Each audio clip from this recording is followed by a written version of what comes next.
Hola, buenos días. Hoy vamos a hablar sobre la evaluación de la fragilidad en los adultos mayores, un tema que es tremendamente importante ya que cada vez tenemos más personas mayores en nuestra población. El término fragilidad se refiere a un estado de vulnerabilidad aumentada frente a eventos adversos a la salud y fue por primera vez publicado por Rockwood en 1999. En realidad no existe un consenso absoluto sobre su definición objetiva. Sin embargo, hay acuerdo en que se trata de un síndrome biológico que se caracteriza por la disminución de la reserva y la resistencia a estresores.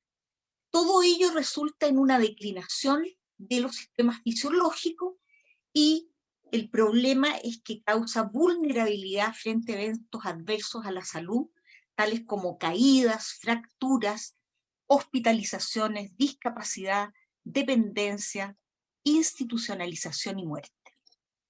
La cascada de la fragilidad hacia la dependencia parte desde una persona que no es frágil, llamados robustos, y estas personas al tener menor resistencia, mayor vulnerabilidad a estresores, cuando no se hace nada al respecto, su recuperación no es total y lo lleva a un estado de prefragilidad, después fragilidad, que finalmente se traduce en discapacidad. Recuerden siempre que en el adulto mayor la salud se define fundamentalmente por su independencia funcional, más que por la sumatoria de las enfermedades que padece. Por lo tanto, esto es tremendamente importante. Ahora, entonces tenemos que la fragilidad es un proceso dinámico que tiene varias fases y en personas mayores puede ser precedido, casi siempre hay multimorbilidad, pero esto no es obligatoriamente, lo va a llevar a discapacidad si es que no hay fragilidad. Entonces, existe un grado de multimorbilidad y hay una disminución fisiológica de todos los órganos y sistemas y de la reserva fisiológica, que es la alteración subyacente que lo hace más vulnerable al individuo. Y esto se puede traducir en un cuadro clínico ya, con pérdida de peso, debilidad, fatiga, anorexia, inactividad, y hay signos también como sarcopenia, osteopenia, disminución de la velocidad de marcha, de la fuerza, alteración del balance con mayor frecuencia de caídas, y por supuesto que eso significa disminución de la resistencia y disminución de la capacidad de respuesta, todo lo cual lleva a consecuencias gravísimas que ya les enumeré, que van desde caídas hasta la muerte. Ahora, ¿cómo definir operativamente? ¿Cómo hago el diagnóstico ahora? Bueno, hay dos principales definiciones de fragilidad, dos enfrentamientos que son diferentes hacia el diagnóstico. Uno es el fenotipo físico de fragilidad, así llamado, y por primera vez publicado por Fried el año 2001, y se basa en el deterioro de indicadores físicos. Y el otro es el fenotipo multidimensional, que se refiere a la acumulación de déficits funcionales que tiene la persona, de Rockwood del año 2002. Casi simultáneamente se publican estos dos acercamientos hacia el diagnóstico de la fragilidad. Ahora, la diferencia entre ambos es sumamente importante porque el fenotipo físico de fragilidad considera que la discapacidad y las comorbilidades son un resultado de la fragilidad. En cambio, en la fragilidad multidimensional, estas pueden ser componentes del modelo. Es decir, esto se traduce en que cuando estoy haciendo el diagnóstico a través del fenotipo físico, estoy llegando antes, porque en el otro, los problemas que en el caso del fenotipo físico son consecuencias, aquí en el componente multidimensional son componentes del modelo. Ahora bien, este fenotipo multidimensional que fue desarrollado por Rocco, como les decía, se denomina índice de fragilidad, y originalmente era un índice de 70 déficits, que, como ustedes tendrán que imaginar, era tan largo para su aplicación rutinaria que prácticamente no se utilizaba. Incluía desde enfermedades, presencia, severidad, actividades de la vida diaria, etcétera, etcétera. Entonces, estos mismos autores crearon una escala publicada en el 2005 que se llama el índice clínico de fragilidad, que tiene 7 ítems y que están aquí: robusto, muy robusto, activo, energético, etcétera, bien motivado, hace ejercicio normalmente, el que está bien, sin enfermedad activa, pero no tan físicamente apto como la categoría 1, etcétera, etcétera. Ahora, fíjense ustedes que esto significa el juicio clínico. Se requiere indefectiblemente que un médico haga el diagnóstico. Por eso es que en estudios poblacionales prácticamente no se utiliza, porque requiere este juicio clínico.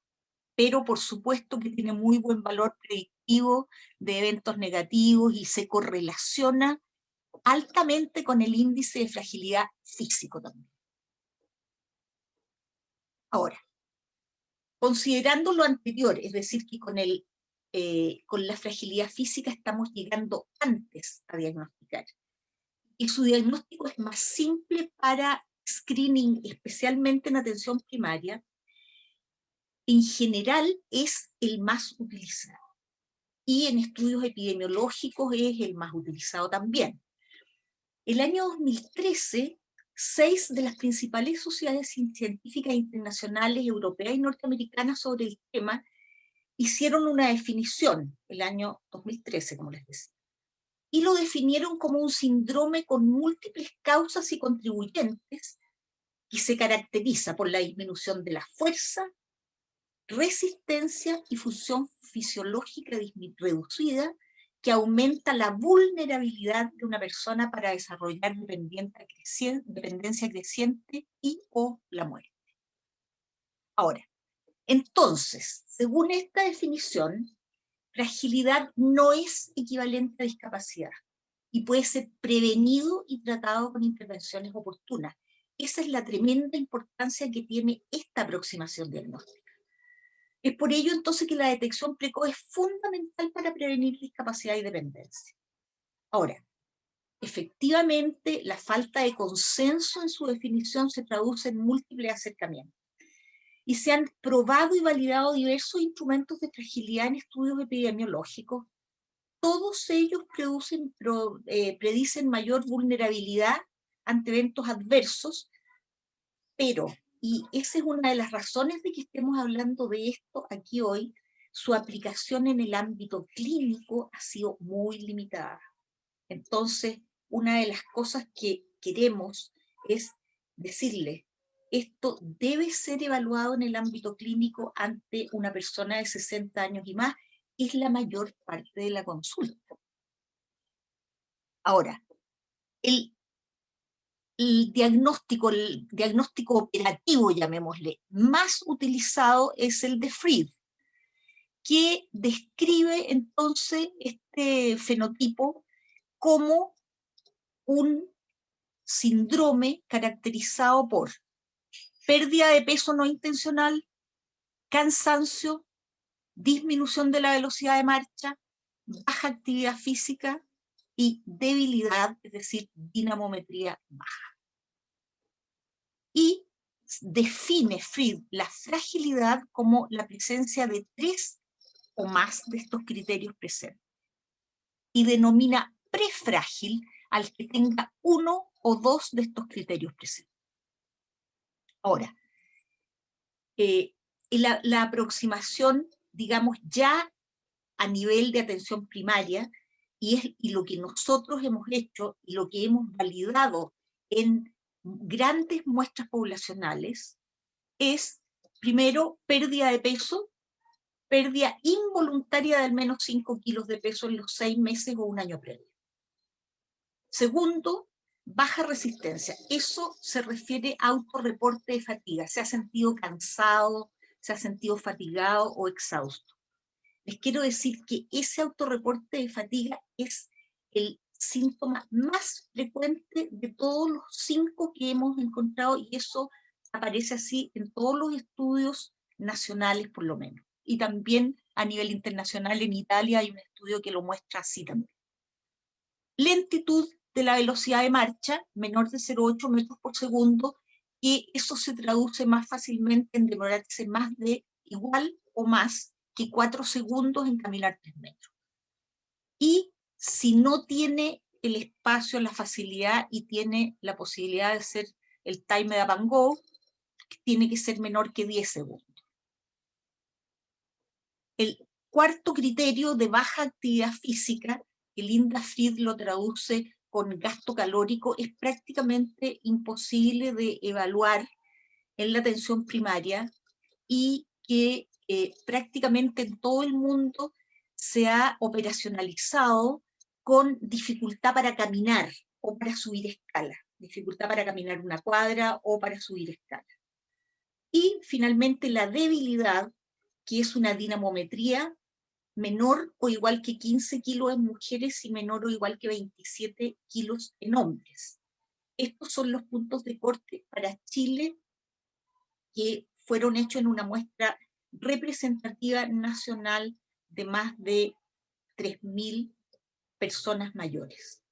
Si usted no tiene un dinamómetro, cosa que es perfectamente factible, se puede hacer el test de sentadillas, que es pararse y sentarse 5 veces, se parte desde estar sentado, y la última es pararse, y para eso hay que demorarse menos de 12 segundos, de acuerdo a nuestra evaluación. Y entonces el fenotipo de fragilidad sería mayor o igual que 3 criterios presentes y prefrágil 1 a 2. Ahora, la otra, que es más simple aún, son solo preguntas de autorreporte. Si no puede hacer el anterior, a lo menos se puede hacer este cuestionario Freire, que consta de 5 preguntas. ¿Se siente fatigado? ¿Es capaz de subir un piso de escalas? ¿Es capaz de caminar una cuadra? ¿Tiene 5 o más enfermedades? Y ha perdido más del 5% de su peso en los últimos 6 meses. Igual, más o igual que 3 criterios, y 1 a 2 criterios sería prefrágil.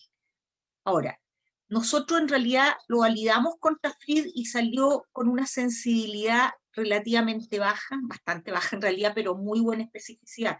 Es decir, cuando les aparezca la persona frágil con esto, significa que sí, seguro que es frágil, porque la especificidad es muy buena. Claro que se les van a escapar casos de fragilidad, pero dentro de los prefrágiles se puede hacer entonces el otro de la Linda Fried. ¿Cuál es la prevalencia? Bueno, cerca del 7% de las personas mayores de 65 años son frágiles. La prevalencia aumenta con la edad, llegando a más del 45% en mayores de 80 u 85. Nosotros en mayores de 80 encontramos esas cifras. Y es mayor en mujeres que en hombres en todos los estudios. Pero las mujeres frágiles tienen mayor sobrevida que los hombres, lo cual hace que las mujeres entonces tengan mayor también tiempo con dependencia, porque su sobrevida es mayor, pero su fragilidad también es mayor. En Europa, el estudio SHARE muestra las frecuencias entre las más bajas, Suiza 3,9, hasta la más alta en España 21. Y los estudios hechos en Latinoamérica muestran prevalencias que van del 7,7 al 42,6. Varias de estas prevalencias son sacadas de un estudio efectuado el año 2000, del estudio SABE, por lo tanto, puede haber variaciones porque en este momento la población claramente tiene otras características 20 años después. El estudio efectuado por nosotros en Santiago, en una muestra de 2.372 sujetos de 60 años y más, elegidos aleatoriamente, muestra un 13,9% de fragilidad, mayor en mujeres que en hombres, el doble prácticamente, aumenta a medida que aumenta la edad y, por supuesto, que también en mayores de 80 llegamos a cifras muy altas de fragilidad.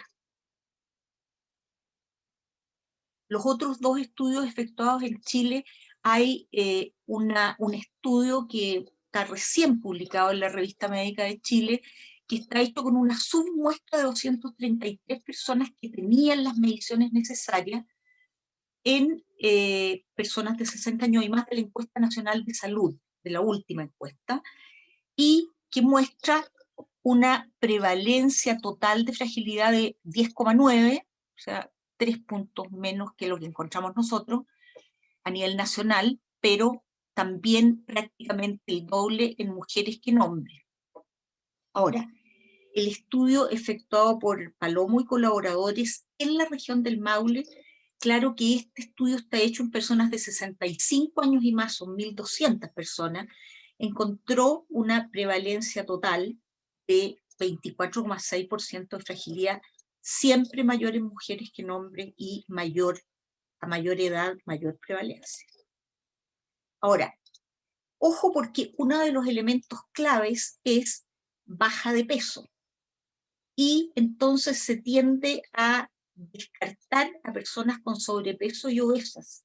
Sin embargo, estas personas tienen alto riesgo de fragilidad también, aunque no hayan bajado ni un gramo de peso, pero con los otros 4 criterios ya tienen suficiente. De hecho, nosotros estudiamos que la prevalencia de fragilidad en personas con índice de masa corporal mayor que 30 era 30% versus 21 y 21 en las personas que tienen un índice de corporal entre 20 y 29,9. Es decir, hay 10 puntos más de prevalencia en personas obesas. Como esa es la mayoría de los adultos mayores, tenemos un grupo importante que es obeso, ojo con ellos porque tienen mayor probabilidad de tener fragilidad que los normales. Van a encontrar muy pocas personas con bajo peso. De hecho, en el total de nuestra muestra había 18 personas solamente con bajo peso. Por lo tanto, por eso no están consideradas en este estudio. Esas personas habitualmente sí tienen fragilidad y también tienen sarcopenia. Así que si se encuentran ante una persona con bajo peso, claramente lo más probable es que también tenga fragilidad. Ahora, cuando uno estudia la incidencia, o sea, esto ya es riesgo, auténticamente riesgo, se encuentra que el riesgo a 5 años es muy superior en las personas también con índice de masa corporal mayor que 30. 42,4 fue lo que encontramos a 5 años de incidencia. De hecho, una vez hecho el ajuste por edad, sexo, multimorbilidad, etcétera, etcétera, encontramos un riesgo de fragilidad 4,3 veces mayor en obesos que en no obesos. Y yendo a lo que a muchos de ustedes aquí presentes les interesa, ¿qué pasa con las personas que autorreportan artrosis, osteoartrosis, dolores articulares, que aquí se puso como osteoartritis? Estas personas, en ellas, la frecuencia de fragilidad es mucho mayor. 46,5% de las personas que reportan osteoartritis tienen fragilidad. Por lo tanto, casi la mitad de los pacientes que ustedes pueden llegar a tener son frágiles. Y, bueno, los sin osteoartritis el 30,4. Y cuando uno estudia por sexo, esta diferencia, como los problemas osteoarticulares son mucho mayores en mujeres que en hombres, entonces en mujeres estas cifras escalan hasta 53,3% de las personas que consultan por osteoartritis o que reportan eso, tienen fragilidad. Por lo tanto, es una necesidad su evaluación clínica.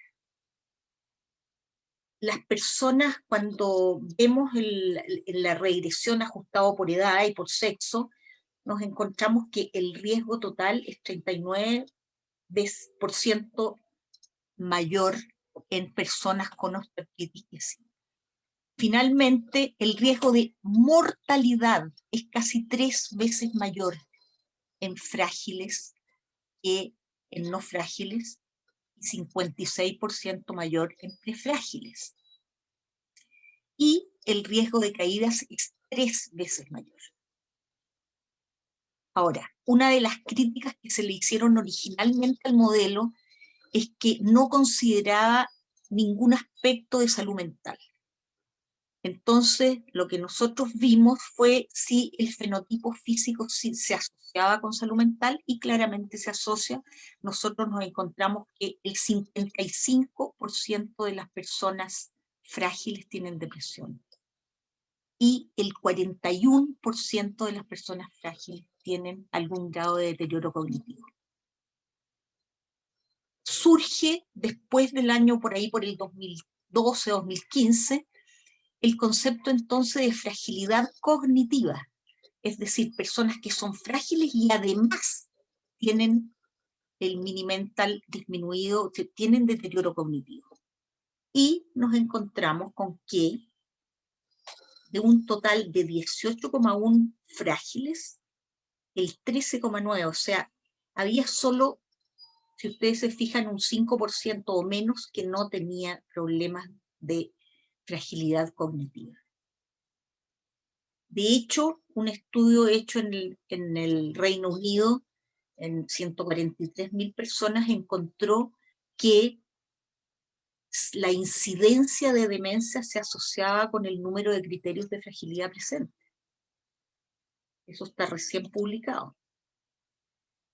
Y finalmente, les tengo que decir esto, ustedes lo saben, que la fragilidad y la sarcopenia son condiciones clínicas que prácticamente se sobreponen. Porque la fragilidad, entonces dijimos que se caracterizaba por declinación multisistémica, disminución de la reserva, que produce signos y síntomas similares a la sarcopenia: disminución de peso, disminución de la velocidad de marcha, disminución de la actividad física. Entonces, estas dos entidades prácticamente se sobreponen y fluctúa entre 50 y 70% la sobreposición de estas dos patologías. Es decir, sí hay personas que, siendo frágiles, no tienen sarcopenia, y lo inverso también, pero ojo, si tienen fragilidad, busquen sarcopenia, y si se encuentran con sarcopenia, busquen fragilidad, porque la coincidencia es muy alta. Ahora, las pautas del Consenso Europeo para Identificación y Manejo plantean que toda persona de 65 años y más debe hacérsele un tamizaje de fragilidad, utilizando un instrumento que sea simple y que esté validado. En este caso, el que está validado es el que les mostré, y en ellos efectuar una evaluación clínica para aquellos que sean frágiles y prefrágiles. Y el plan de manejo de esta fragilidad debiera incluir disminución de la polifarmacia, tremendamente frecuente en personas mayores, estudio de las causas tratables de bajo de peso y causas de fatiga. Acuérdense que les dije que la causa de fatiga era la más frecuente de los síntomas presentes por lo menos en los estudios chilenos e italianos. Y esas causas de fatiga hay que investigar: depresión, anemia, hipotensión, hipotiroidismo, deficiencia de vitamina B12. y si es necesario, por supuesto, referir a un geriatra. La recomendación de actividad física es indispensable para toda persona que tenga fragilidad. Y esa actividad física debiera ser de tipo multicomponente, es decir, que incluya resistencia aeróbica, balance y equilibrio. Y, por supuesto, a las que tienen fragilidad como acción preventiva. Ahora, las revisiones sistemáticas recientes sobre ensayos de tratamiento de fragilidad con actividad física muestran que este entrenamiento multicomponente mejoró los resultados de fuerza, de equilibrio, discapacidad y caída en adultos mayores con fragilidad. O sea, hay evidencia por lo menos en todas las personas con fragilidad que se han tratado. Respecto a la parte nutricional, ahí nos encontramos con el siguiente problema. La suplementación calórico-proteica es solo para las personas que tienen bajo peso. En nuestra realidad, esas personas son muy pocas. Esta suplementación es discutible si no hay baja de peso o sarcopenia. Por supuesto que si hay sarcopenia también hay que hacer suplementación proteica. Pero si no hay ni baja de peso ni sarcopenia, entonces no estamos hablando de suplementación proteica y calórica. Sin embargo, esto es indispensable si hay baja de peso o si se diagnostica desnutrición. Pero siempre es bueno recomendar, en cualquiera sea el estado nutricional, una dieta de alta calidad. La calidad de la dieta puede influir enormemente en la progresión de la fragilidad de los adultos mayores, y los estudios de cohortes prospectivas muestran que la dieta mediterránea tradicional puede reducir el riesgo de fragilidad en las personas mayores que viven en la comunidad. Esta es la dieta que tiene el número 1 en el ranking mundial como la dieta mejor de las que existen. Y bueno, hay un metaanálisis, por ejemplo, que muestra que reduce significativamente la incidencia de fragilidad el, digamos, llevar una dieta de tipo mediterráneo. Por supuesto que la falta de calidad de los nutrientes de la dieta también puede acelerar la fragilidad. Nunca olviden que el consejo sobre la importancia de la salud oral debe ser incorporado siempre en toda consulta en adultos mayores. Esto debiera ser hecho en forma rutinaria, porque en general las personas consideran la salud oral como algo distinto de la salud general, no la incluyen en el concepto de salud. Y es tremendamente importante, porque la evidencia indica que la salud bucal está asociada con la fragilidad. Las personas con fragilidad tienen más probabilidades de tener edentulismo, o sea, dientes reducidos o muy bajos. En Chile los adultos mayores tienen el 20 y tantos % son edéntulos, de acuerdo a la última encuesta, y también tienen menor fuerza de mordida. Entonces, hay una asociación entre salud oral y fragilidad. Hay un estudio, por ejemplo, en comunidades británicas que muestra lo mismo, que la incidencia de fragilidad, o sea, riesgo, es mayor en personas con edentulismo, con problemas de salud bucal o boca seca. Así que siempre acordarse de eso. Para terminar, no puedo dejar de decir que frente a la pandemia de COVID, la identificación de la fragilidad, que significa mayor vulnerabilidad, disminución de la inmunidad e inflamación, entre otros, hacen indispensable su identificación. Un metaanálisis reciente que incluye 40 publicaciones destacó la asociación con mortalidad y morbilidad asociada y las consecuencias del aislamiento social, tanto en frágiles como en no frágiles. Es decir, se concluye allí que siempre se debe considerar, además del cuadro específico atribuible a la enfermedad, la presencia de fragilidad, que es un tremendo riesgo y para poder asignar el mejor tratamiento. Y por cierto que las personas que están en tratamientos médicos o psicológicos, cuidar de que no sean interrumpidos y estar atentos frente a síntomas frecuentes en la pandemia como depresión, angustia, problemas de comportamiento, etcétera, los cuales deben ser tratados oportunamente. Nuestras conclusiones entonces son que la fragilidad es muy frecuente y tiene graves repercusiones sobre la salud. Aunque tiene directa relación con el envejecimiento biológico, es posible prevenirla, retardar su aparición e incluso revertirla. Para esto es fundamental la pesquisa antes que se produzcan las consecuencias. Y por eso es que su identificación en el ámbito clínico es indispensable.